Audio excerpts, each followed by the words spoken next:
नमस्कार दोस्तों, जय हिंद। सक्सेस विज्ञान में आप सभी का स्वागत है। दोस्तों, ग्राम पंचायत अधिकारी के लिए पंचायती राज व्यवस्था का दूसरा चैप्टर पंचायतों का वर्तमान स्वरूप, उसका 130 क्वेश्चन हम लोग पिछले वीडियो में कर चुके हैं। अब बाकी के 130-32 क्वेश्चन और बचे हैं इस चैप्टर में, वो हम लोग कंप्लीट करेंगे। उसके बाद अगला चैप्टर शुरू होगा। इसके पहले हम लोग 5 वीडियो इस पर अपलोड कर चुके हैं। 5 पार्ट आ चुका है इसका, जिसका प्लेलिस्ट बन चुका है। आप वहां से जाके प्लेलिस्ट में पांचों वीडियो देख सकते हैं। काफ़ी इंपॉर्टेंट क्वेश्चन है, इसलिए पांचों वीडियो आप देख सकते हैं। बाकी आज हम लोग इस चैप्टर का और बचा हुआ क्वेश्चन सारे करेंगे। उसके बाद फिर अगला चैप्टर का नंबर आएगा। बाकी आप लोग देख सकते हैं कि ठंडी काफ़ी पड़ रही है, तो इसलिए अच्छे से कपड़े पहन के आप लोग पढ़ाई करते रहिए, क्योंकि अगर पढ़ाई करनी है, सफलता पानी है, तो ठंडी क्या गर्मी क्या, पढ़ाई तो करनी पड़ेगी। इसलिए अच्छे से कपड़े पहन के बैठ के आराम से पढ़ाई करिए। तो चलिए शुरू करते हैं। आज का पहला क्वेश्चन है, पंचायत चुनाव में नाम निर्देशन पत्रों की छपाई और उनका मूल्य निर्धारण किसका दायित्व है। तो ये आज का पहला क्वेश्चन है कि पंचायत चुनाव में नाम निर्देशन पत्रों की छपाई और उनका मूल्य निर्धारण किसका दायित्व है। तो ये दायित्व है जिला अधिकारी का, यानी कि डिस्ट्रिक्ट मजिस्ट्रेट का। तो यहाँ पे डिस्क्रिप्शन देखते हैं। राज्य निर्वाचन आयोग द्वारा जारी किए गए किसी निर्देश के अधीन रहते हुए जिला मजिस्ट्रेट नाम निर्देशन पत्रों की छपाई और उम्मीदवारों को उनकी पूर्ति की व्यवस्था करेगा। अगला क्वेश्चन है, उत्तर प्रदेश सरकार द्वारा किस वर्ष 32 विभागों के कार्य चिन्हित कर पंचायती राज संस्थाओं को हस्तांतरित करने का प्रस्ताव लाया गया। किस वर्ष लाया गया था? तो 1997 ईस्वी में। उत्तर प्रदेश सरकार द्वारा गठित प्रशासनिक सुधार आयोग द्वारा 1997 में 32 विभागों के कार्य चिन्हित कर पंचायती राज संस्थाओं को हस्तांतरित करने की सिफारिश की गई थी। तो देख सकते हैं आप, 1997 में जो है प्रशासनिक सुधार आयोग का गठन किया गया था, जिसमें 32 विभागों के कार्य चिन्हित कर पंचायती राज संस्थाओं को हस्तांतरित करने की सिफारिश की गई थी।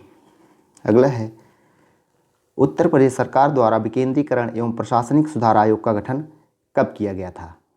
1995। ऑप्शन ए इसका करेक्ट हो जाएगा। उत्तर प्रदेश सरकार द्वारा विकेंद्रीकरण एवं प्रशासनिक सुधार आयोग का गठन जो किया गया था 1995 में। देख सकते हैं। अगला है, ग्राम सभा की कितनी कार्यकारी संस्थाएं होती हैं। तो ग्राम सभा की कितनी कार्यकारी संस्था होती है? टोटल 2 कार्यकारी संस्थाएं होती हैं। कौन कौन सी? ग्राम सभा की 2 कार्यकारी संस्थाएं यथा ग्राम पंचायत एवं भूमि प्रबंधक समिति होती है। अगला है, ग्राम सभा के संबंध में असत्य कथन है। तो आपको असत्य कथन देखना है। ग्राम सभा की किसी बैठक के लिए गण पूर्ति सदस्यों की संख्या की 1/10 होती है। तो पहला ही गलत हो जाएगा, क्योंकि 1/10 नहीं 1/5 होती है। बाकी अगला देखते हैं, ग्राम सभा की प्रतिवर्ष 2 बैठकें अवश्य होती हैं। बिल्कुल सही है। ग्राम सभा की 2 कार्यकारी संस्थाएं होती हैं। बिल्कुल। और तीसरा है, इसके सदस्यों में गांव के सभी वयस्क पंजीकृत व्यक्ति होते हैं। बिल्कुल सही है। तो इसमें असत्य पूछा है, तो पहला वाला असत्य हो जाएगा। देख सकते हैं आप यहाँ पे डिस्क्रिप्शन में, ग्राम सभा किसी बैठक के लिए गणपूर्त की संख्या सदस्यों की संख्या की 1/5 होती है, ना कि 1/10। 1/10 जो है लोकसभा और विधानसभा में होती है, ये ध्यान रखिएगा। मतदाता सूची का रख रखाव और संरक्षण किसके प्राधिकार में होता है? तो किसके प्राधिकार में होता है? निर्वाचन पंजीयन अधिकारी के प्राधिकार में। राज्य सरकार के आदेशानुसार ग्राम पंचायत की मतदाता सूची की एक प्रति निर्वाचन पंजीयन अधिकारी द्वारा प्रमाणित कर अपने कार्यालय में रखी जाती है। अगला है, पंचायतों के सामान्य निर्वाचन की तिथियों का निर्धारण किसके द्वारा किया जाता है? तो पंचायत के सामान्य निर्वाचन की तिथियों का निर्धारण कौन करता है? तो ये राज्य चुनाव आयोग करता है। अगला क्वेश्चन है, नामांकन प्रस्तुत करने का दिनांक, स्थान व समय किसके द्वारा निर्धारित किया जाता है? तो नामांकन जो प्रस्तुत किया जाता है उसका दिनांक, स्थान व समय कौन निर्धारित करता है? ये जिलाधिकारी यानी कि जिला मजिस्ट्रेट करते हैं। अगला है, पंचायत चुनाव से उम्मीदवारों से नाम वापस लेने का दिनांक, स्थान व समय कौन निर्धारित करेगा? तो ये भी जो है जिलाधिकारी यानी कि डिस्ट्रिक्ट मजिस्ट्रेट करेंगे। संविधान की 11वीं अनुसूची संबंधित है तो अनुच्छेद 243(6) से। संविधान की 11वीं अनुसूची में ग्राम पंचायतों के कार्यों से संबंधित विषयों का प्रावधान करती है। इसका संबंध अनुच्छेद 243(6) से है।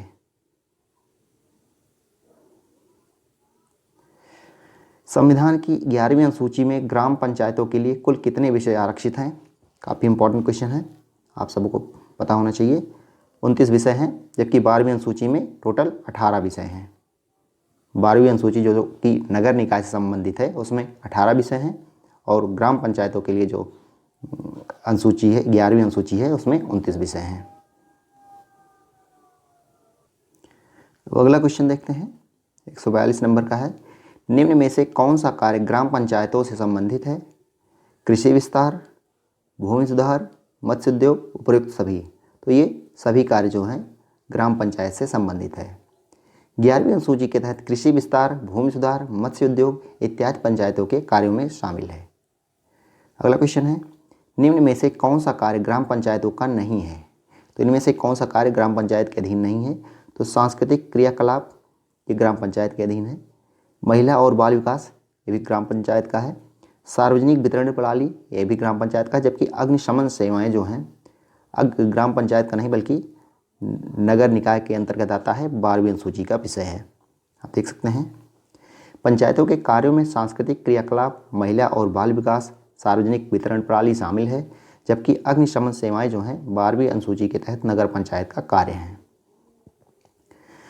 अगला प्रश्न हो जाता है, निम्न में से कौन सा विषय 11वीं अनुसूची में शामिल है?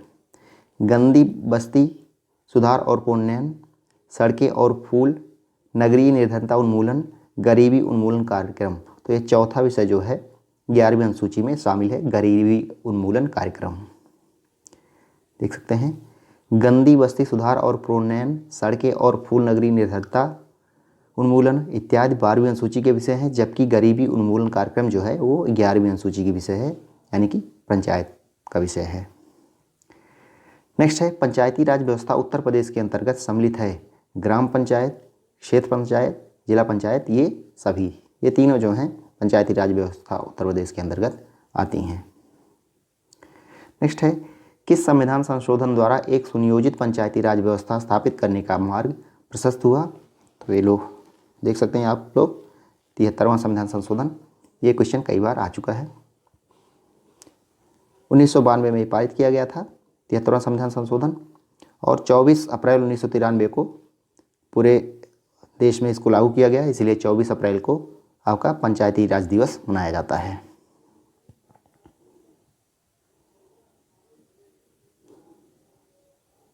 नेक्स्ट क्वेश्चन है,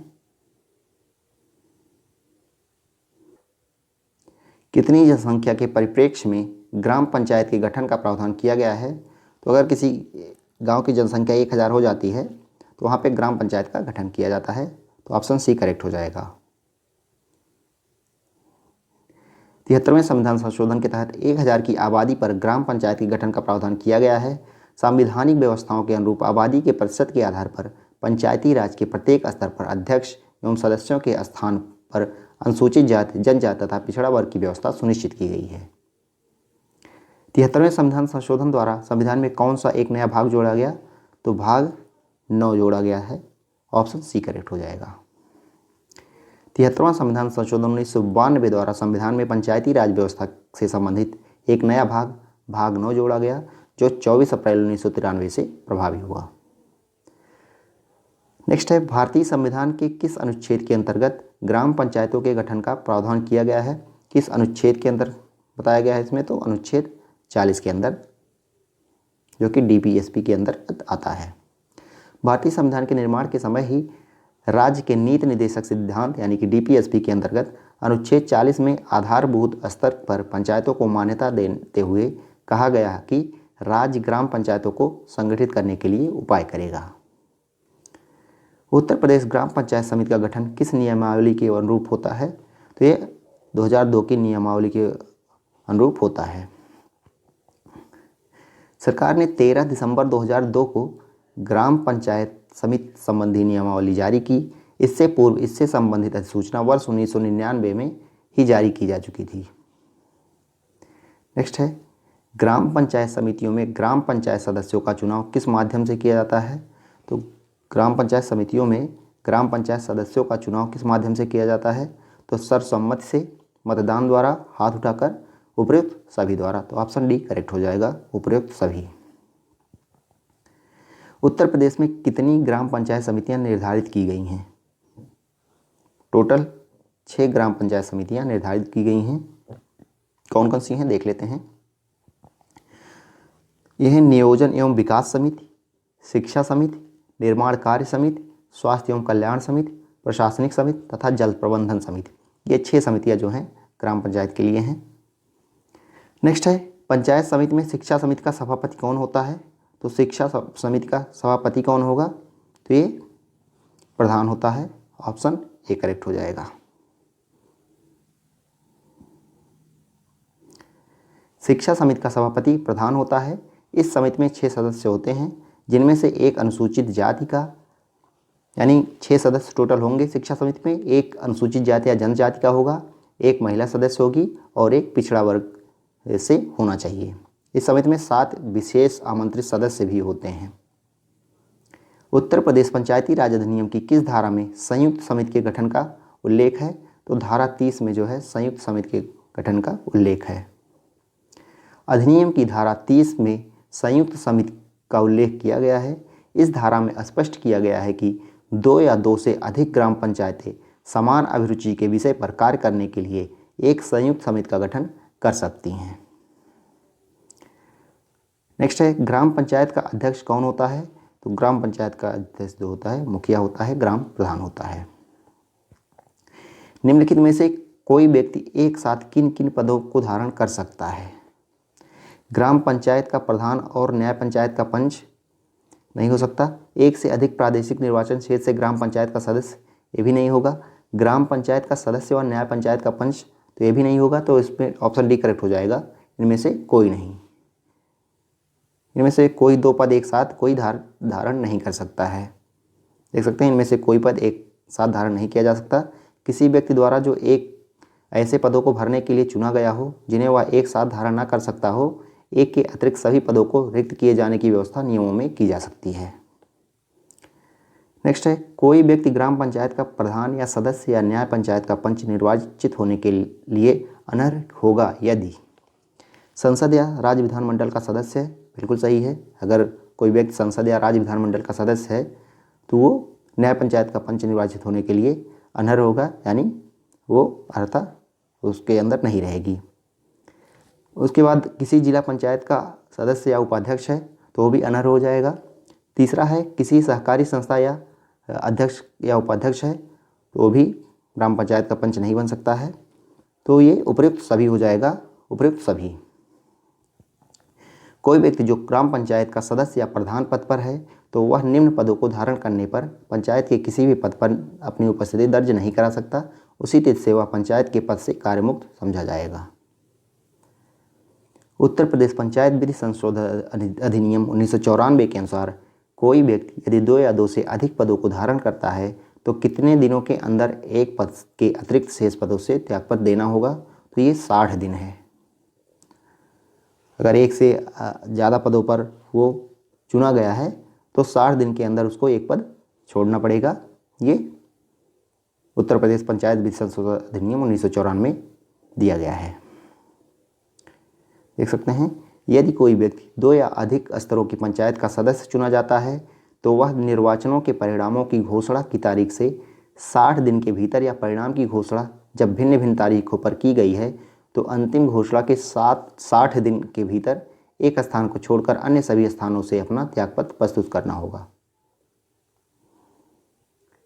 नेक्स्ट है राज्य सरकार किसके अनुरोध पर पंचायत क्षेत्र के नामों में परिवर्तन कर सकती है? तो ये संबंधित ग्राम पंचायत के अनुरोध पर।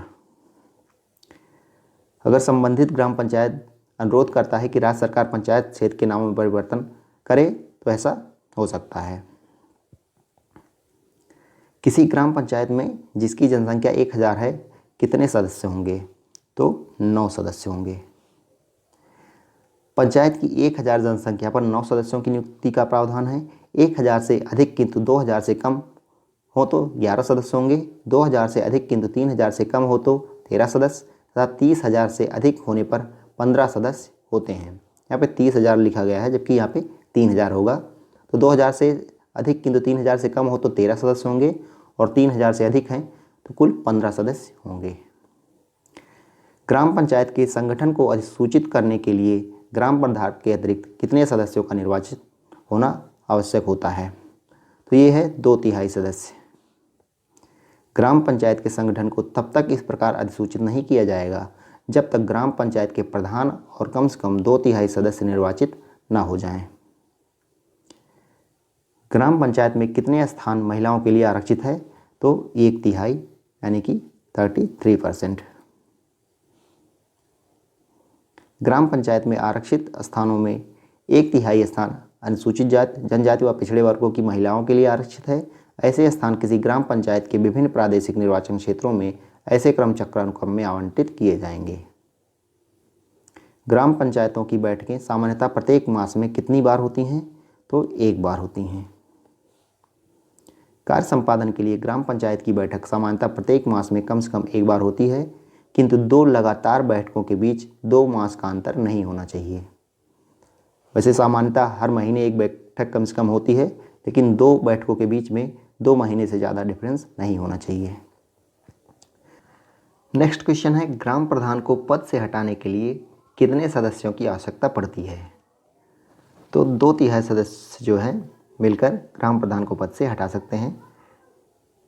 डिटेल देखते हैं। ग्राम सभा में उपस्थित और मतदान करने वाले सदस्यों के 2/3 बहुमत द्वारा ग्राम प्रधान को पद से हटाया जा सकता है। इसके लिए कम से कम 15 दिन पूर्व सूचना देना आवश्यक होता है, लेकिन इसके लिए एक शर्त यह है कि प्रधान को हटाने की बैठक जो है उसके निर्वाचन से 2 वर्ष के भीतर नहीं बुलाई जाएगी। नेक्स्ट है, ग्राम सभा की बैठक में कितने सदस्यों की गणपूर्ति आवश्यक होती है? तो 1/5 सदस्य जो है उपस्थित होने चाहिए। ग्राम सभा की किसी बैठक की गणपूर्ति की संख्या सदस्य संख्या की 1/5 होनी आवश्यक होती है, किंतु प्रतिबंध यह है कि गणपूर्ति के अभाव में स्थगित की गई किसी बैठक के लिए गणपूर्ति की आवश्यकता नहीं होती है। यानी अगर एक बैठक जो है स्थगित हो गई गणपूर्ति पूरा ना होने पे, दूसरी बैठक जो होगी अगर उसमें गणपूर्ति जो है कंप्लीट नहीं है तब भी जो है बैठक स्थगित नहीं की जाएगी। नेक्स्ट है, ग्राम पंचायत द्वारा निम्नलिखित में से किस प्रकार के कृत्य का संपादन किया जाता है? तो कृषि, इसके अंतर्गत कृषि विस्तार भी है, करेक्ट है। भूमि विकास, भूमि सुधार का कार्यान्वयन, चकबंदी और भूमि संरक्षण, करेक्ट है। लघु सिंचाई, जल व्यवस्था और जल आच्छादन विकास, सही है। तो ऑप्शन डी करेक्ट हो जाएगा, उपयुक्त सभी। इन सभी कृत्यों के अतिरिक्त ग्राम पंचायतों द्वारा पशुपालन, मत्स्य पालन, लघु उद्योग, वन उत्पाद, कुटीर व ग्रामीण उद्योग आदि से संबंधित कृत्यों का संपादन भी किया जाता है। अगला क्वेश्चन है, पंचायत क्षेत्रों के लिए विकास योजना प्रतिवर्ष किसके द्वारा तैयार की जाती है? तो ग्राम पंचायत द्वारा तैयार की जाती है। ग्राम पंचायत प्रतिवर्ष पंचायत क्षेत्र के लिए एक विकास योजना तैयार करेगी और उससे संबंधित क्षेत्र पंचायत को ऐसे तैयार करना जिससे विकास कार्य में बाधा ना आ पाए। ग्राम पंचायत को किसके आदेश से उसके अधिकार सीमा से बाहर स्थित संस्थाओं को चंदा देने का अधिकार प्राप्त है? तो राज्य सरकार के आदेश से जो है ग्राम पंचायत अपने अधिकार क्षेत्र से बाहर संस्थाओं को भी चंदा दे सकती है। ग्राम पंचायत के सदस्य को अधिकार प्रदत्त है तो संकल्प प्रस्तुत करने का, करेक्ट है। संबद्ध विषय के संबंध में प्रश्न पूछने का, सही है। तो ए और बी दोनों करेक्ट हो जाएगा। यहाँ पे ऑप्शन सी आपका सही उत्तर होगा। ग्राम पंचायत का कोई सदस्य बैठक में कोई संकल्प प्रस्तुत कर सकता है और ग्राम प्रधान या ग्राम पंचायत के प्रशासन से संबद्ध विषयों में प्रश्न पूछ सकता है। अगला क्वेश्चन है, भूमि प्रबंधक समिति के प्रमुख कार्य क्या हैं? तो वन तथा वृक्षों का परीक्षण, अनुरक्षण तथा विकास, करेक्ट है। जोत चकबंदी में सहायता देना, ये भी सही है। हाटों, बाजारों तथा मेलों का प्रबंध, ये भी सही है। ऑप्शन डी करेक्ट हो जाएगा, उपयुक्त सभी। भूमि प्रबंधक समिति पर ग्राम पंचायत के लिए तथा उसकी ओर से धारा 28 का में समस्त संपत्ति जिसके अंतर्गत सामान्य प्रबंध, परीक्षण तथा नियंत्रण का भार होगा। नेक्स्ट क्वेश्चन है, ग्राम पंचायत या भूमि प्रबंधक समिति का कोई भी सदस्य किसकी अनुमति के बिना लाइसेंस, पट्टा आदि वितरित करने का प्रयत्न नहीं करेगा? तो कलेक्टर की अनुमति के बिना। ग्राम पंचायत का कोई सदस्य कलेक्टर की अनुमति के बगैर किसी भी प्रकार के लाइसेंस, पट्टा क्रय, तबादला, संविदा आदि का वितरण नहीं कर सकता है। नेक्स्ट क्वेश्चन है, ग्राम सभा की बैठक से पहले के कर्तव्य नहीं है। तो यहाँ पे एक मिस हो गया है, ग्राम पंचायत सचिव। ग्राम सभा की बैठक से पहले ग्राम पंचायत सचिव के कर्तव्य नहीं है, तो ये ध्यान रखिएगा। तो ग्राम सभा की बैठक से पहले ग्राम पंचायत के सचिव का जो कर्तव्य नहीं है वो आपको यहाँ पे देखना है। तो पहला है, सरपंच के परामर्श से ग्राम सभा के एजेंडे को अंतिम रूप देना। ये सही है, तो ये ऑप्शन करेक्ट नहीं होगा। ग्राम सभा की बैठक की सूचना जारी करना, ये भी सही है। तीसरा है, ग्राम सभा की पिछली बैठक के प्रस्ताव पर की गई कार्रवाई की रिपोर्ट पेश करना। तो ये जो है कर्तव्य नहीं है ग्राम पंचायत सचिव का, तो यही ऑप्शन आपका करेक्ट हो जाएगा। और लास्ट ऑप्शन देख लेते हैं, ग्राम सभा की मौजूदा बैठक से पहले एजेंडे की मदों पर नोट्स तैयार करना। तो ये A, B, D जो है ग्राम पंचायत सचिव के जो है कर्तव्य हैं, जबकि C वाला करेक्ट नहीं है। देख लेते हैं, ग्राम सभा में पंचायत सचिव की भूमिका अत्यंत महत्वपूर्ण होती है। पंचायत सचिव की भूमिकाओं में को मोटे तौर पर 3 वर्गों में बांटा जाता है। कौन कौन से? एक तो ग्राम सभा की बैठक से पूर्व, दूसरी ग्राम सभा बैठक के दौरान और तीसरी ग्राम सभा बैठक के बाद। अगला क्वेश्चन है, उत्तर प्रदेश पंचायती राज अधिनियम की धारा 22 के अनुसार ग्राम पंचायत के जिम्मे कितने कार्यों का उल्लेख किया गया है?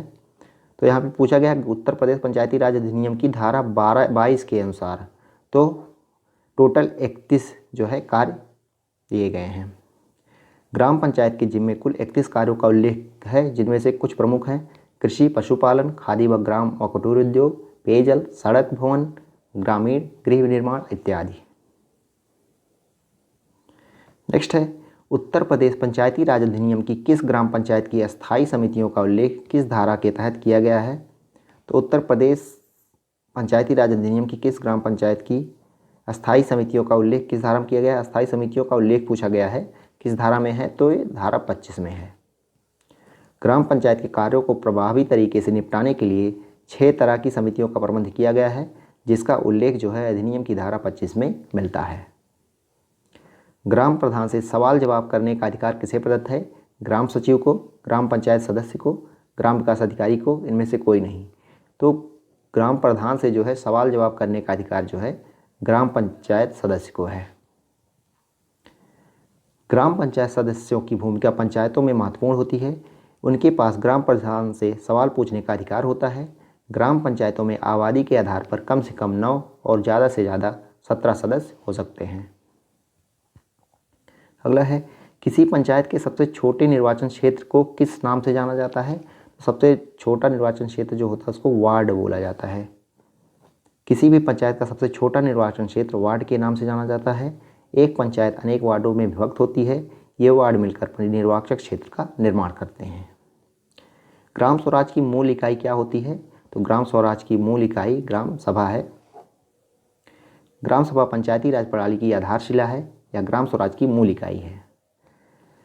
ग्राम सभा की बैठक बुलाने एवं बैठक की समीक्षा करने का अधिकार किसे प्राप्त है? तो ये ग्राम प्रधान को ये अधिकार दिया गया है। ग्राम प्रधान को ग्राम सभा की बैठक बुलाने व उस पर समीक्षा करने के अधिकारों के अलावा ग्राम प्रधान के पास ग्राम सभा में चल रहे विकास कार्य, ग्राम पंचायतों के कार्यकलापों का क्रियान्वयन, ग्राम पंचायत संबंधी संपत्तियों की सुरक्षा व्यवस्था करना आदि अधिकार प्राप्त हैं। नेक्स्ट है, निम्नलिखित में से कौन कौन से कार्य ग्राम पंचायत से संबंधित हैं?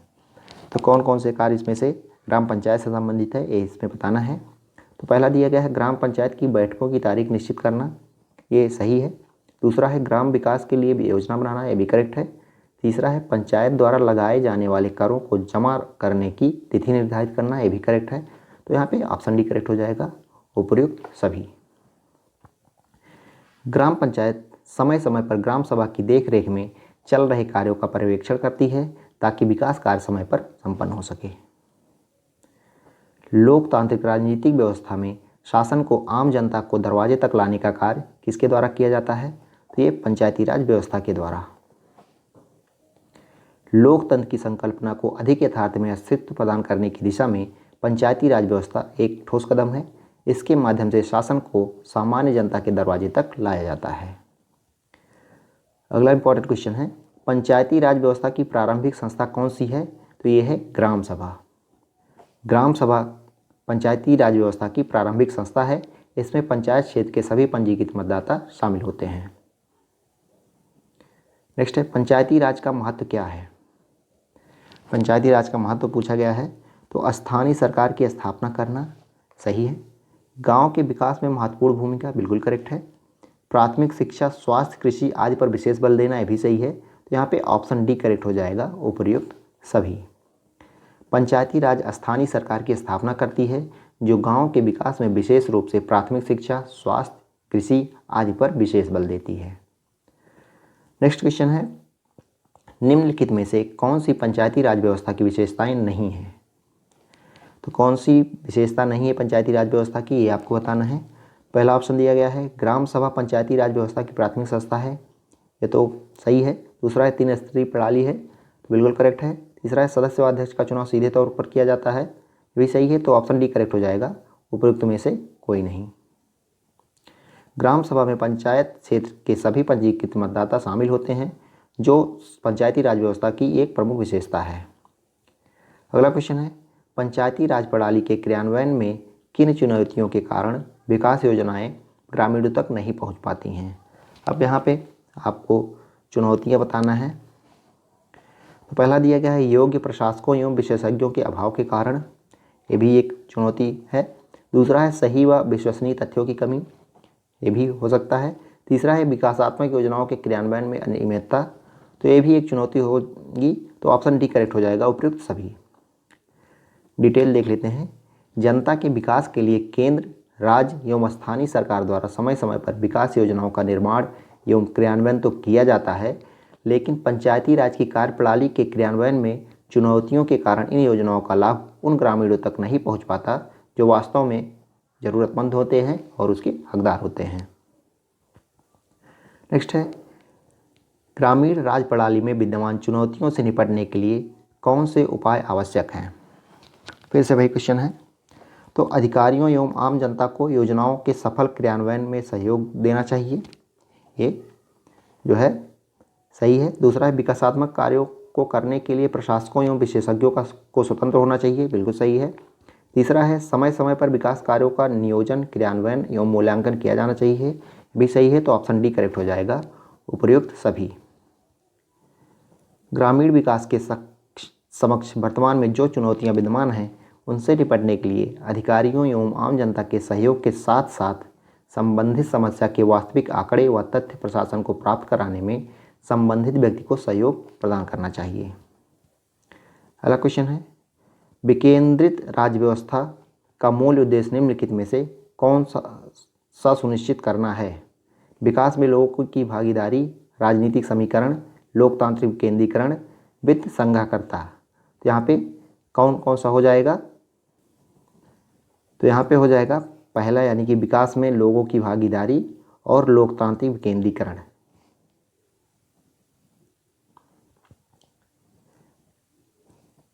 देख सकते हैं इसका उद्देश्य लोकतांत्रिक विकेंद्रीकरण की प्रणाली विकसित करना तथा लोगों की भागीदारी को तीव्र, तत्काल सामाजिक आर्थिक प्रगति सुनिश्चित करना और सुसंगत न्याय प्रदान करना है। नेक्स्ट है लोकतंत्र की पहली सीढ़ी कौन सी है जिसमें सत्ता का विकेंद्रीकरण होता है। तो यह है पंचायती राज। प्रजातंत्र दुनिया की सबसे अच्छी शासन व्यवस्था है। लोकतंत्र की पहली सीढ़ी जो है पंचायती राज है जिसमें सत्ता का विकेंद्रीकरण होता है, जिसके कारण आम नागरिकों को सत्ता में भागीदारी का अवसर मिलता है। अगला क्वेश्चन है किस संविधान संशोधन के द्वारा पंचायती राज को संवैधानिक दर्जा प्रदान किया गया। तो 73वां संविधान संशोधन 1992 के द्वारा। भारतीय संविधान के किस अनुच्छेद के तहत ग्राम पंचायतों के गठन का प्रावधान किया गया। तो अनुच्छेद 40 के तहत। भारतीय संविधान के भाग 4 में उल्लिखित राज्य के नीति निर्देशक तत्वों यानी कि डीपीएसपी के अनुच्छेद 40 में यह उल्लेख है कि राज्य ग्राम पंचायतों का संगठन करेगा और उनको ऐसी शक्तियां एवं अधिकार प्रदान करेगा जिससे वह स्वायत्त शासन की इकाइयों के रूप में कार्य करने योग्य बनाने के लिए आवश्यक हों। अगला क्वेश्चन है भारतीय संविधान के किस अनुच्छेद के तहत पंचायती राज की त्रिस्तरीय व्यवस्था का प्रावधान किया गया है। तो अनुच्छेद 243 खा यानी कि 243 बी के तहत। अनुच्छेद 243 खा में पंचायती राज की त्रिस्तरीय प्रणाली ग्राम स्तर पर ग्राम पंचायत, खंड स्तर पर पंचायती समिति तथा जिला स्तर पर जिला परिषद की व्यवस्था की गई है। निम्नलिखित में सही है, यहाँ पे सही आपको बताना है। पंचायती राज व्यवस्था राजनीतिक, आर्थिक न्याय, समानता, वास्तविक लोकतंत्र की भावना स्थापित करने की दिशा में एक सराहनीय कदम है। तो बिल्कुल सही है, दिया गया है पंचायती राज व्यवस्था जो है सामाजिक, राजनीतिक, आर्थिक न्याय, समानता, वास्तविक लोकतंत्र की भावना स्थापित करने की दिशा में एक सराहनीय कदम है, ये सही है। दूसरा दिया गया है पंचायती राज व्यवस्था में जनता प्रत्यक्ष रूप से चुनाव में मतदान करके एवं चुनाव में सक्रिय रूप से भाग लेकर अपना योगदान देती है। तो ये भी सही है। तो ऑप्शन पहला और दूसरा दोनों करेक्ट हो जाएगा। तो यहाँ पे ऑप्शन सी आपको देखने को मिल सकता है। राजनीति व्यवस्था को मजबूत करने में लोकतंत्र का विशेष योगदान है। पंचायती राज व्यवस्था में मतदाता प्रत्यक्ष रूप से भागीदारी करते हैं। नेक्स्ट है, निम्नलिखित में सही है कथन दिया गया है। पंचायती राज व्यवस्था लोकतंत्र को वास्तविक धरातल पर लाने की प्रथम पाठशाला है। करेक्ट है। कारण क्या दिया गया है, इसमें समाज के सभी नागरिक प्रत्यक्ष रूप से सहभागिता निभाते हैं। ये भी कारण सही है, क्योंकि पंचायती राज व्यवस्था में जो है सभी नागरिक जो है समाज के प्रत्यक्ष रूप से सहभागिता निभाते हैं। पंचायती राज व्यवस्था लोकतंत्र को वास्तविक धरातल पर लाने की प्रथम पाठशाला है, क्योंकि इसमें समाज के सभी लोग सहभागिता करते हैं। नेक्स्ट है, पंचायती राज व्यवस्था की सफलता में रुकावटों का कारण क्या है। तो अशिक्षा व ग्रामीण निर्धनता, दूसरा है दलगत राजनीति, तीसरा है संस्थाओं में आर्थिक स्रोत की कमी। तो उपयुक्त सभी हो जाएगा। पंचायती राज व्यवस्था की सफलता में रुकावट जो है ये कारण है। पंचायती राज व्यवस्था विभिन्न कारणों से ग्रामीण जनता में नई आशा और विश्वास पैदा करने में असफल रही है। वस्तुतः जब तक ग्रामीण में चेतना नहीं आती तब तक ये संस्थाएं सफल नहीं हो सकती। अगला है, मैं पंचायती राज के प्रति पूर्णतः आशान्वित हूँ। मैं महसूस करता हूँ कि भारत के संदर्भ में यह बहुत कुछ भौतिक एवं प्राधिकारी है। ये कथन किसका है। तो यह है पंडित जवाहरलाल नेहरू का। पंडित जवाहरलाल नेहरू ने कहा था कि मैं पंचायती राज के प्रति पूर्णतः आशान्वित हूँ। मैं महसूस करता हूँ कि भारत के संदर्भ में यह बहुत कुछ भौतिक एवं प्राधिकारी है। सच्ची लोकशाही केंद्र में बैठे 20 आदमी नहीं चला सकते, वह तो जमीनी स्तर पर गांव के लोगों द्वारा चलाई जानी चाहिए। ये कथन किसका है। तो ये महात्मा गांधी जी का है। भारत विश्व का सबसे बड़ा लोकतांत्रिक देश है। यहाँ की लगभग 70% जनसंख्या जो है गांव में निवास करती है। महात्मा गांधी ने लोकतांत्रिक विकेंद्रीकरण पर जोर दिया ताकि आम जनमानस को उनके अधिकार मिल सकें। अगला क्वेश्चन है, संवैधानिक तौर पर बिहार, असम और मध्य प्रदेश में ग्राम सभा की बैठक आयोजित करने का प्रावधान है। कितनी बार। 4 बार, जबकि उत्तर प्रदेश में 2 बार है। देख सकते हैं कहाँ कहाँ, बिहार, असम और मध्य प्रदेश। तो बिहार, असम और मध्य प्रदेश इन राज्यों में ग्राम सभा की बैठक वर्ष में 4 बार आयोजित करने का प्रावधान है। मध्य प्रदेश की ग्राम सभा की बैठक पंचायत सचिव द्वारा बुलाई जाती है। उत्तर प्रदेश में विकेंद्रीकरण एवं प्रशासनिक सुधार आयोग का गठन कब किया गया था। तो 1995 में जो है उत्तर प्रदेश में विकेंद्रीकरण और प्रशासनिक सुधार आयोग का गठन किया गया। प्रदेश सरकार संवैधानिक भावना के अनुसार पंचायती राज संस्थाओं को अधिकार एवं दायित्व संपन्न करने के लिए कटिबद्ध है। ग्राम पंचायत में ग्राम वार्डों से कितने चुने हुए सदस्य होते हैं जिन्हें पंच कहा जाता है। तो ये 7 से 17 होते हैं।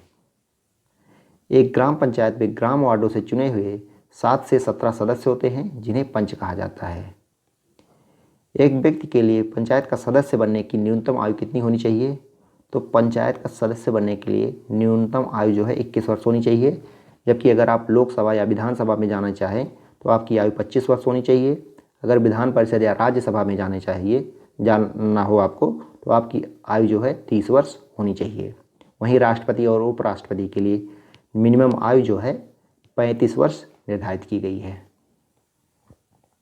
नेक्स्ट है, पंचायती राज विभाग द्वारा वर्तमान में निम्नलिखित में कौन से कार्यक्रम क्रियान्वित किए जा रहे हैं। तो पंचायती राज विभाग द्वारा कौन कौन से कार्यक्रम जो है वर्तमान में क्रियान्वित किए जा रहे हैं। पहला हो गया ग्रामीण स्वच्छता कार्यक्रम, सही है। दूसरा है पंचायती राज पदाधिकारियों एवं कार्मिकों का प्रशिक्षण कार्यक्रम, सही है। भूख मुक्त एवं जीवन रक्षा गारंटी योजना भी सही है। तो ऑप्शन डी करेक्ट हो जाएगा। उपयुक्त सभी योजनाएं वर्तमान में पंचायती राज विभाग द्वारा क्रियान्वित की जा रही हैं। इसके अतिरिक्त अन्य योजनाएं भी, जैसे राजीव गांधी पंचायत सशक्तिकरण अभियान, पिछड़ा क्षेत्र अनुदान निधि कार्यक्रम, ग्रामीण क्षेत्रों में अंत्येष्टि स्थलों का विकास आदि चल रही हैं।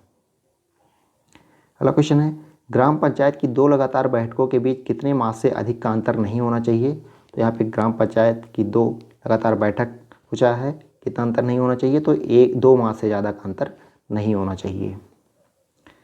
कार्य संपादन हेतु ग्राम पंचायत की बैठक सामान्यतः प्रत्येक मास में कम से कम एक बार होगी। 2 लगातार बैठकों के बीच 2 मास से अधिक का अंतर नहीं होना चाहिए। वैसे सामान्यतः तो हर महीने एक बार होती है ग्राम पंचायत की बैठक, लेकिन 2 बैठकों के बीच में ज़्यादा से ज़्यादा 2 माह का अंतर हो सकता है, इससे ज़्यादा अंतर नहीं होना चाहिए। नेक्स्ट क्वेश्चन है, किसी ग्राम पंचायत की प्रथम बैठक उस पंचायत के गठन के कितने दिनों के अंदर होना अनिवार्य है। काफ़ी इंपॉर्टेंट क्वेश्चन है, तो ये ऑप्शन डी करेक्ट हो जाएगा, 30 दिन। किसी ग्राम पंचायत की प्रथम बैठक उस ग्राम पंचायत के गठन के 30 दिनों के अंदर होना अनिवार्य होता है। ग्राम पंचायत का सचिव होता है, तो ग्राम पंचायत का सचिव कौन होता है, ग्राम विकास अधिकारी होता है, जिसको वीडियो कहते हैं, जिसका आप एग्ज़ाम देने जा रहे हैं। तो देख सकते हैं ग्राम पंचायत का सचिव जो है ग्राम विकास अधिकारी होता है। नेक्स्ट है, प्रत्येक ग्राम सभा की प्रतिवर्ष कितनी सामान्य बैठकें होती हैं। ग्राम सभा की पूछा है, तो 2 होती हैं। ये उत्तर प्रदेश के परिप्रेक्ष्य में पूछा गया है। प्रत्येक ग्राम सभा की प्रतिवर्ष 2 सामान्य बैठकें होती हैं। कब होती हैं, एक तो खरीफ फसल कटने के बाद और दूसरी जो है रबी फसल कटने के तुरंत बाद। नेक्स्ट है, तहसील स्तर पर सरकारी निकायों को क्या कहा जाता है, तो पंचायत समिति कहा जाता है। तहसील स्तर पर सरकारी निकायों को पंचायत समिति के नाम से जाना जाता है। अगला क्वेश्चन है, 2011 की जनगणना के अनुसार भारत में गाँवों की कुल संख्या कितनी है। यहाँ पे 2011 की जनगणना के अनुसार भारत में गाँव की कुल संख्या पूछा गया है, तो लगभग 6,40,000। भारत गांव का देश है। देश की ग्रामीण जनता भारतीय समाज का मूल हिस्सा है, जो वास्तविक भारत का प्रतिनिधित्व करती हैं। 2011 की जनगणना के अनुसार भारत में 6,40,000 गांव हैं।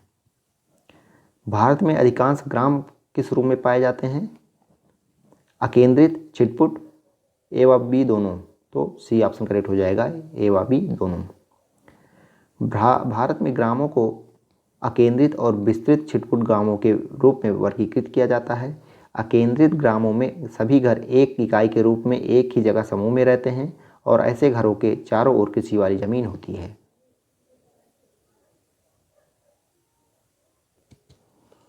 अगला क्वेश्चन है, ग्रामीण सामाजिक संरचना के कौन से बुनियादी घटक हैं। तो ग्रामीण समुदाय, परिवार, जाति, ये सभी ग्रामीण समुदाय, परिवार सभी जो हैं ग्रामीण सामाजिक संरचना के बुनियादी घटक हैं। ग्रामीण समुदाय, परिवार, जाति ग्रामीण सामाजिक संरचना के बुनियादी घटक हैं और ग्रामीण क्षेत्रों के लोगों के आर्थिक एवं सामाजिक जीवन को आपस में जोड़ते हैं। अगला है, किस वर्ष गांव को आत्मनिर्भर एवं संपन्न बनाने के उद्देश्य से ग्राम पंचायत क्षेत्रों में कृषि उत्पादन तथा कल्याण उप समितियों का गठन ग्राम स्तर पर किया गया। तो 1960-61 में 1960-61 में कृषि उत्पादन तथा कल्याण उप समितियों का गठन किया गया। ध्यान दीजिएगा, 1960-61 में जो है कृषि उत्पादन तथा कल्याण उप समिति का गठन किया गया।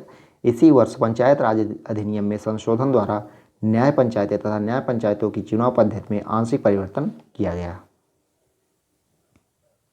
अगला है, किस समिति की सिफारिश पर सत्ता के विकेंद्रीकरण के सिद्धांत के अनुरूप उत्तर प्रदेश क्षेत्र समिति एवं जिला परिषद अधिनियम 1961 क्रियान्वित किया गया। तो यह है बलवंत राय मेहता समिति 1957। बलवंत राय मेहता समिति की सिफारिश पर उत्तर प्रदेश क्षेत्र समिति व जिला परिषद अधिनियम 1961 क्रियान्वित किया गया।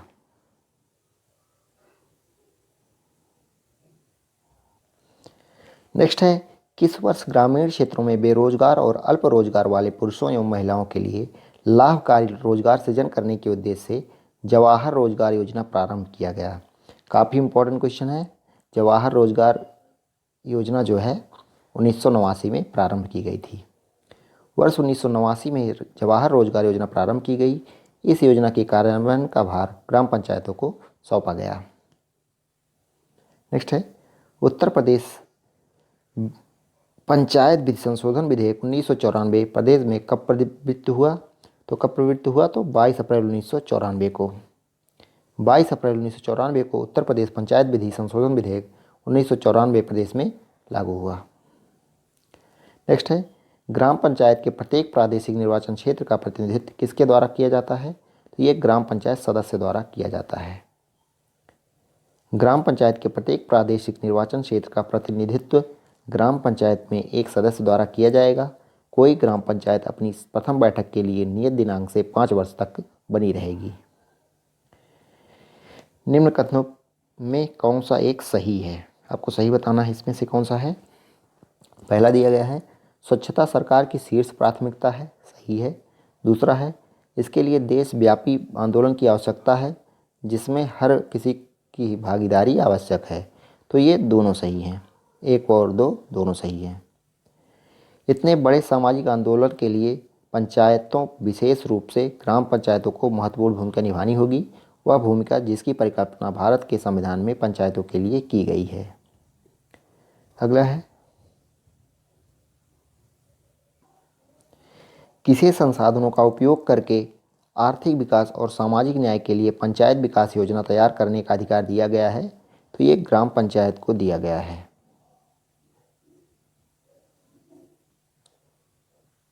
पंचायतों को उनके पास संसाधनों का उपयोग करके आर्थिक विकास और सामाजिक न्याय के लिए पंचायत विकास योजना तैयार करने का अधिकार दिया गया है। नेक्स्ट है, पंचायती राज की त्रिस्तरीय प्रणाली में कौन कौन शामिल है, पूछा गया है।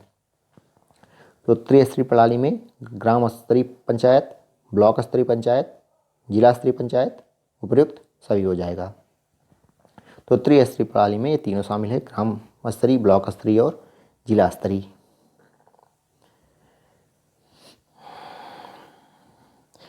शक्तियों और उत्तरदायित्व को लेकर पंचायतों से संबंधित कौन से कथन सत्य हैं? यहाँ पे कौन से कथन सत्य हैं आपको बताने हैं। आर्थिक विकास योजना एवं सामाजिक न्याय योजना तैयार करना, बिल्कुल सही है। दूसरा, संविधान की 11वीं अनुसूची में दिए गए 29 विषयों के संबंध में आर्थिक विकास एवं सामाजिक न्याय की योजनाओं का क्रियान्वयन, बिल्कुल सही है। तीसरा है, उचित कर, शुल्क टोल और शुल्क लगाना और एकत्र करना, ये भी सही है। तो ऑप्शन सी करेक्ट हो जाएगा। 1, 2 और 3 करेक्ट हैं। अगर गांव नष्ट हो जाएंगे तो भारत भी नष्ट हो जाएगा, यह कथन किसका है? तो ये कथन जो है महात्मा गांधी का है। महात्मा गांधी ने कहा था कि अगर गांव नष्ट हो जाएंगे तो भारत भी नष्ट हो जाएगा।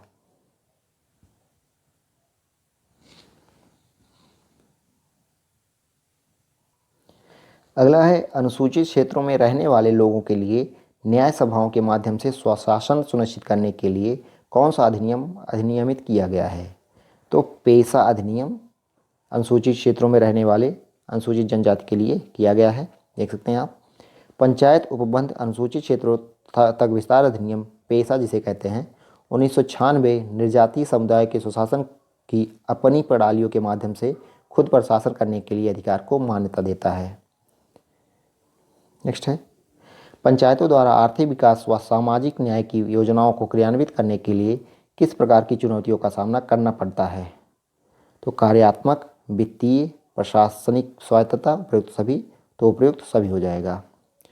उपयुक्त सभी प्रकार की चुनौतियों से निपटे बिना लोगों की आशाओं व आकांक्षाओं को पूरा नहीं किया जा सकता है। अगला है, पंचायती राज व्यवस्था किस सूची का विषय है? तो ये है राज्य सूची का विषय, ऑप्शन बी। पंचायती राज व्यवस्था राज्य सूची का विषय है। भारतीय संविधान के 7वीं अनुसूची में संघ, राज्य व समवर्ती सूची का उल्लेख किया गया है। नेक्स्ट है, पंचायती राज व्यवस्था के अंतर्गत आते हैं, तो क्या आता है? ग्राम पंचायत, क्षेत्र पंचायत, जिला पंचायत, उपयुक्त सभी। तो पंचायती राज व्यवस्था के अंतर्गत तीनों आते हैं। नेक्स्ट है, क्षेत्र पंचायत के संबंध में कौन सा कथन सत्य है? पहला कथन है, प्रत्येक खंड के लिए एक क्षेत्र पंचायत होगी, करेक्ट है। दूसरा है, क्षेत्र पंचायत एक निगमित निकाय है, ये भी सही है। तीसरा दिया गया है, क्षेत्र पंचायत का कार्यालय जो है ऐसे स्थान पर होगा जो राज्य सरकार द्वारा अवधारित किया जाए, तो ये भी तीनों ऑप्शन करेक्ट हैं। तो यहाँ पे हो जाएगा ऑप्शन सी, 1, 2 और 3 करेक्ट हैं। प्रत्येक खंड के लिए एक क्षेत्र पंचायत होने के साथ साथ क्षेत्र पंचायत का कार्यालय ऐसे स्थान पर होगा जो राज्य सरकार द्वारा अवधारित किया जाए। अगला है प्रत्येक क्षेत्र पंचायत में किसके लिए आरक्षण का प्रावधान किया गया है। तो क्षेत्र पंचायत पूछा गया है किसके लिए आरक्षण का प्रावधान है। तो यह है अनुसूचित जाति के लिए, अनुसूचित जनजातियों के लिए, पिछड़े वर्गों के लिए, उपयुक्त सभी। तो ये हो जाएगा उपयुक्त सभी। प्रत्येक क्षेत्र पंचायत में अनुसूचित जातियों, जनजातियों व पिछड़े वर्गों के लिए स्थान आरक्षित रहेंगे। अगला क्वेश्चन है पंचायती राज व्यवस्था की सबसे ऊपरी संस्था कौन सी है। सबसे ऊपरी संस्था पूछा गया है तो ग्राम पंचायत, उसके ऊपर क्षेत्र पंचायत और सबसे ऊपर जिला परिषद। तो ऑप्शन सी करेक्ट हो जाएगा। पंचायती राज की सबसे ऊपरी संस्था जो है जिला परिषद के नाम से जानी जाती है। जिला परिषद ग्राम पंचायतों एवं पंचायत समितियों का मूलतः नीति निर्धारण एवं मार्गदर्शक का काम करती है। ध्यातव्य है कि उत्तर प्रदेश में जिला परिषद की जगह जिला पंचायत पंचायती राज की शीर्ष संस्था है। उत्तर प्रदेश में जिला परिषद को जो है जिला पंचायत बोला जाता है। जिला परिषद का गठन लगभग कितनी जनसंख्या पर होता है। तो 50,000 की जनसंख्या पे जो है जिला परिषद का गठन किया जाता है। जिला परिषद का भी ग्राम पंचायत एवं पंचायती राज समिति की तरह अपना प्रादेशिक निर्वाचन क्षेत्र होता है, जिसका गठन जो है लगभग 50,000 जनसंख्या पर होता है।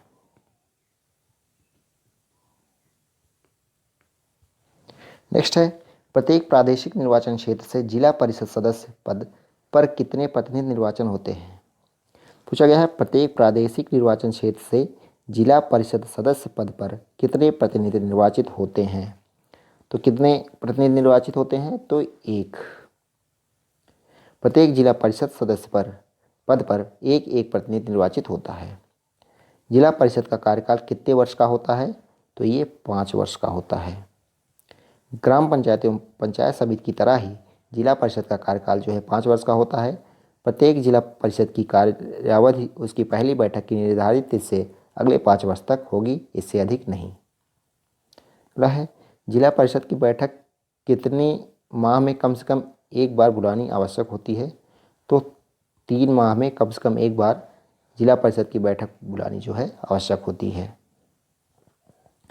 जिला परिषद की बैठक कम से कम 3 माह में एक बार बुलानी आवश्यक होती है। यह बैठक जिला मुख्यालय या जिला में कहीं भी आयोजित की जा सकती है।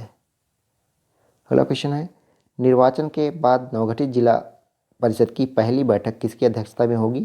तो यह जिला दंडाधिकारी की अध्यक्षता में नवगठित जो है परिषद की पहली बैठक होती है। निर्वाचन के बाद नवगठित जिला परिषद की पहली बैठक जो है जिला दंडाधिकारी की अध्यक्षता में होती है। शेष सभी बैठकों की अध्यक्षता जो है जिला परिषद के अध्यक्ष या उनकी अनुपस्थिति में उपाध्यक्ष करते हैं। जिला परिषद की बैठक में कुल कितने सदस्यों की उपस्थिति से उसका कोरम पूरा होता है। तो जिला परिषद के लिए कोरम कितना होता है 1/3 होता है। बैठक में कुल सदस्यों के 1/3 सदस्यों की उपस्थिति से उसका कोरम पूरा होता है।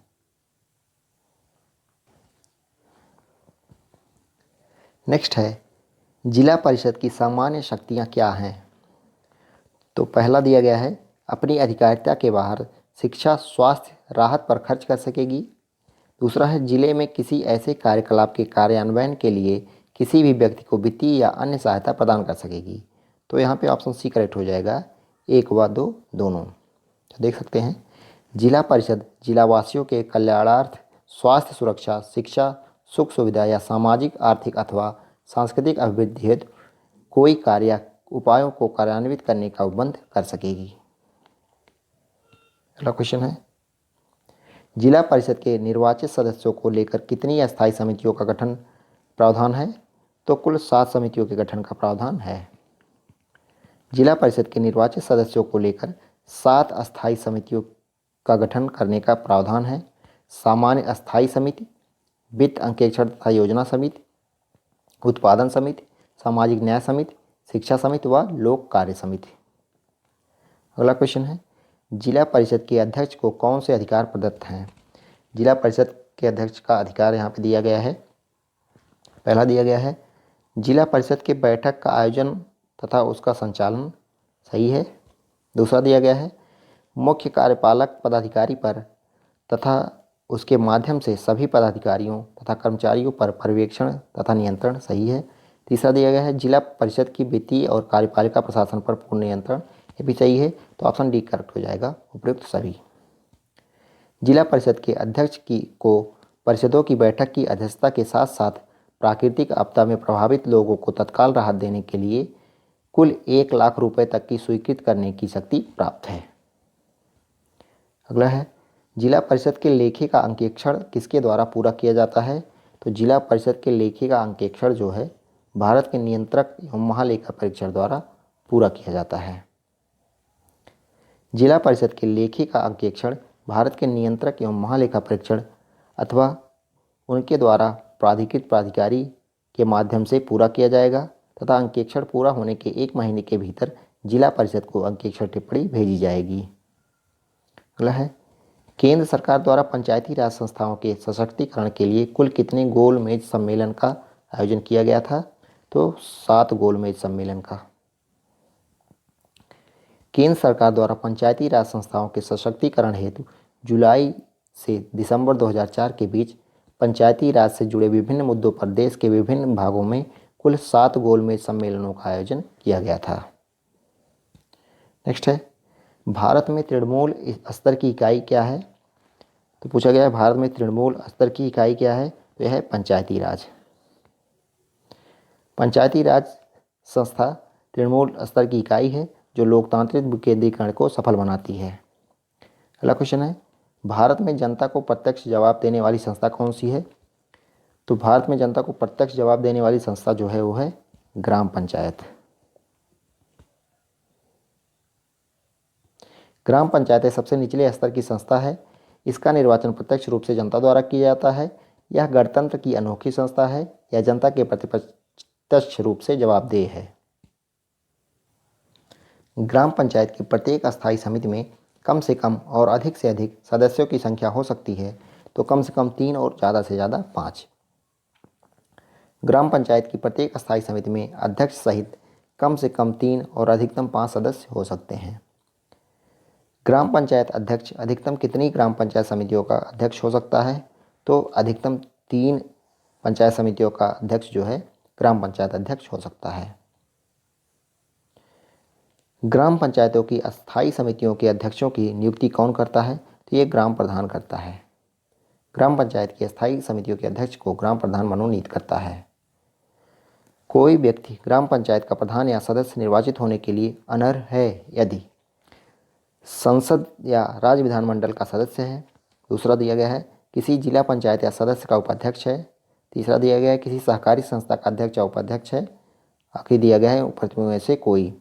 तो यही हो जाएगा उपयुक्त में से कोई। उपयुक्त में से अगर कोई है तो वो ग्राम पंचायत का प्रधान होने के लिए अनर्ह हो जाएगा।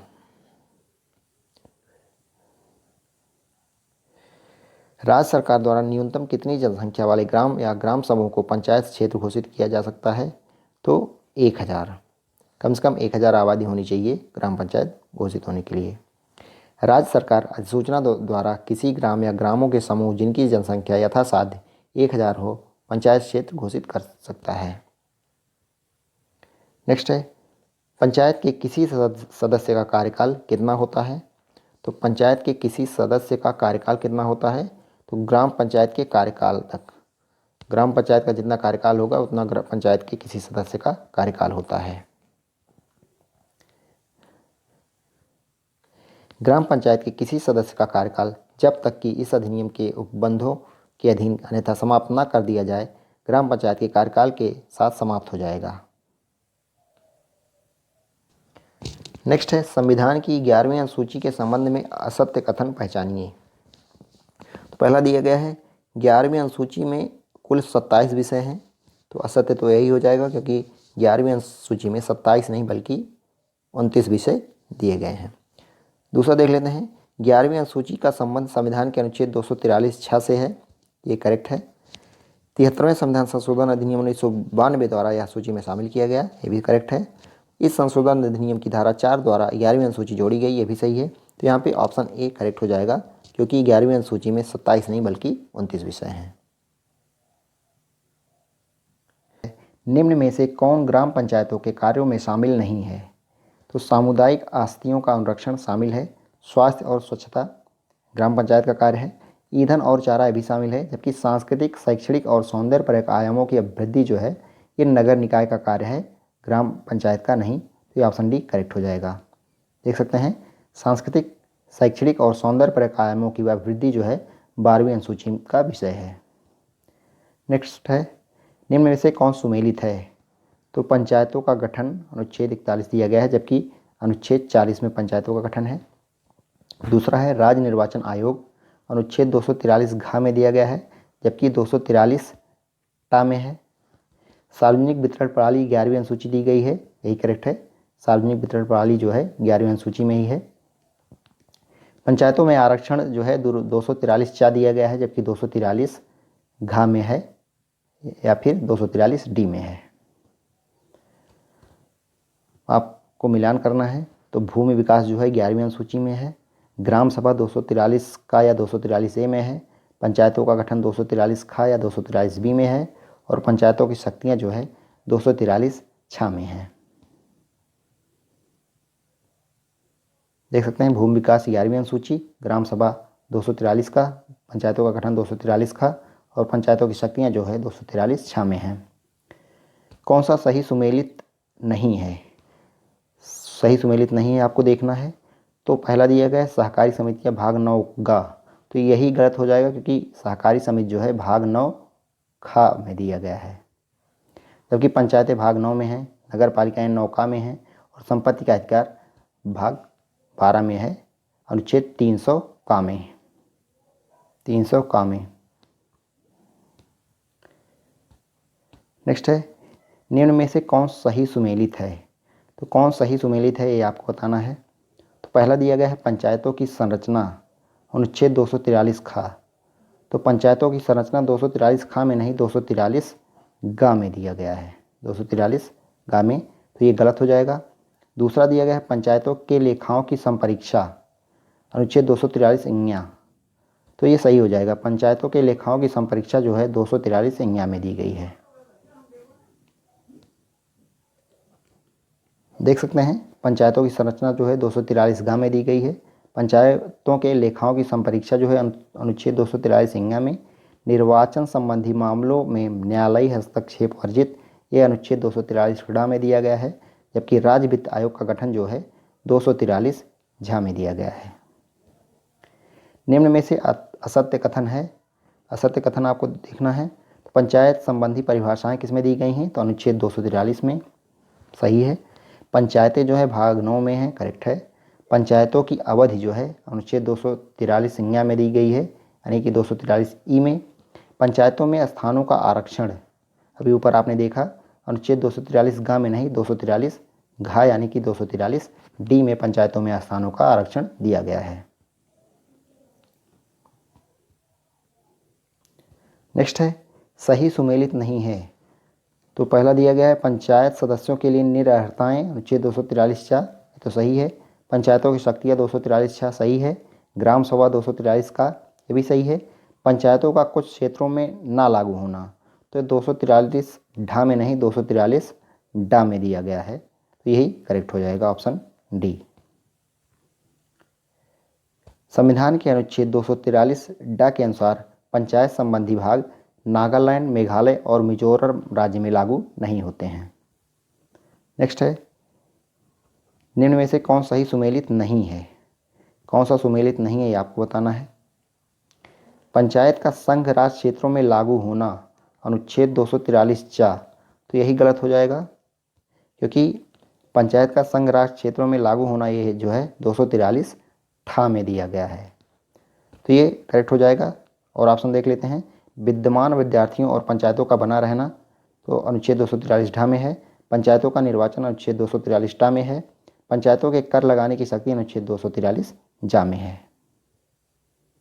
अभी देख सकते हैं संविधान के अनुच्छेद 243 ठा के अनुसार पंचायत संबंधी उपबंध जो है संघ राज क्षेत्रों को लागू होंगे। नेक्स्ट है, राष्ट्रपति लोक अधिसूचना द्वारा पंचायत के उपबंधों का संघ राज क्षेत्रों में लागू होना किस अनुच्छेद तक के तहत कर सकता है? तो अनुच्छेद 243 ठा के तहत कर सकता है। पंचायत संबंधी उपबंधों को संघ राज क्षेत्रों में लागू करने के लिए राष्ट्रपति अनुच्छेद 243 ठा के तहत अधिसूचना जारी कर सकता है। निम्नलिखित में से कौन पंचायत समितियों की सहायता से सभी ग्राम पंचायतों के बीच धन वितरण को नियंत्रित करता है? तो जिला परिषद। जिला परिषद पंचायत समितियों की मदद से सभी ग्राम पंचायतों के बीच धन वितरण को नियंत्रित करता है। यह जिला स्तर पर विकासात्मक योजनाएं बनाने के लिए भी जिम्मेदार है। अगला क्वेश्चन है, ग्रामीण क्षेत्रों में स्थानीय स्वशासन की सर्वोच्च इकाई कौन सी है? तो जिला परिषद जो है ग्रामीण क्षेत्रों में स्थानीय स्वशासन की सबसे ऊंची इकाई है। भारत के किस प्राचीनतम ग्रंथ में लोकतांत्रिक स्वायत्तशासी संस्थाओं का उल्लेख मिलता है? ऋग्वेद, उपनिषद, पुराण, महाभारत। तो ऋग्वेद में। भारत के प्राचीनतम उपलब्ध ग्रंथ ऋग्वेद में सभा एवं समिति के रूप में लोकतांत्रिक स्वायत्तशासी संस्थाओं का उल्लेख मिलता है। अगला क्वेश्चन देखते हैं, किस तिथि से 5,40,00,000 ग्रामीण जनसंख्या का प्रतिनिधित्व करने वाली 35,000 पंचायतों ने कार्य करना प्रारंभ किया? कब से? तो 15 अगस्त 1949 से। 15 अगस्त 1949 से 5,40,00,000 ग्रामीण जनता का प्रतिनिधित्व करने वाली 35,000 पंचायतों ने कार्य करना शुरू किया था। इसके साथ ही लगभग 6,000 पंचायत अदालतें भी स्थापित की गई थी। अगला क्वेश्चन है, जिला योजना समिति में कौन कौन सम्मिलित होता है? तो जिला योजना समिति में कौन कौन सम्मिलित होता है? जिला परिषद के अध्यक्ष, नगर पालिका के महापौर, ए व बी दोनों। जिला योजना समिति में जिला परिषद के अध्यक्ष, नगर पालिका के महापौर दोनों सम्मिलित होते हैं। अगला क्वेश्चन है, जिला परिषद के क्या कार्य हैं? तो जिला परिषद के कार्य बताने हैं आपको। तो कृषि सही है, सिंचाई, भूतल जल संसाधन एवं जल संभरण विकास बिल्कुल सही, आवश्यक वस्तुओं का वितरण ये भी सही है। तो ऑप्शन डी हो जाएगा उपयुक्त सभी। जिला परिषद के मुख्य कार्यों में कृषि, सिंचाई, ग्रामीण विद्युतीकरण, आवश्यक वस्तुओं का वितरण, भूमि संरक्षण, विपणन इत्यादि सम्मिलित होता है। नेक्स्ट क्वेश्चन है, क्षेत्र पंचायत के संबंध में निम्नलिखित में से कौन से कथन सत्य हैं? पहला है, प्रत्येक खंड के लिए एक क्षेत्र पंचायत होगी, सही है। दूसरा है, क्षेत्र पंचायत एक नियमित की निकाय होगी, सही है। क्षेत्र पंचायत का कार्यकाल राज्य सरकार द्वारा निर्धारित स्थान पर होगा, सही है। क्षेत्र पंचायत का कार्यालय यहाँ पे होना चाहिए। क्षेत्र पंचायत का कार्यालय राज्य सरकार द्वारा निर्धारित स्थान पर होगा, सही है। यहाँ पे फिर ऑप्शन डी हो जाएगा उपयुक्त सभी। प्रत्येक खंड के लिए एक क्षेत्र पंचायत का प्रावधान किया गया है, जिसका नाम उस खंड क्षेत्र पंचायत के संगठन के नाम पर होगा तथा क्षेत्र पंचायत एक निगमित निकाय होने के साथ साथ राज्य सरकार द्वारा नियत स्थान पर इसके कार्यालय की बात की गई है। इस चैप्टर का आखिरी क्वेश्चन है, क्षेत्र पंचायत तथा उसके सदस्यों का कार्यकाल कितने समय के लिए होता है? तो कुल 5 वर्ष के लिए होता है। प्रत्येक क्षेत्र पंचायत प्रथम बैठक से नियत दिनांक से 5 वर्ष तक की अवधि के लिए बनी रहेगी। तो ये टोटल 262 क्वेश्चन हम लोग कर चुके हैं पंचायत का वर्तमान स्वरूप चैप्टर से। तो दोस्तों टोटल 6 वीडियो हो जाएगा पंचायती राज व्यवस्था से आज। इसका प्लेलिस्ट बन चुका है, उसमें जाके आप सारी वीडियो देख सकते हैं। और पसंद आए तो लाइक करें और चैनल पर नए हैं तो चैनल को सब्सक्राइब करें। धन्यवाद। जय हिंद।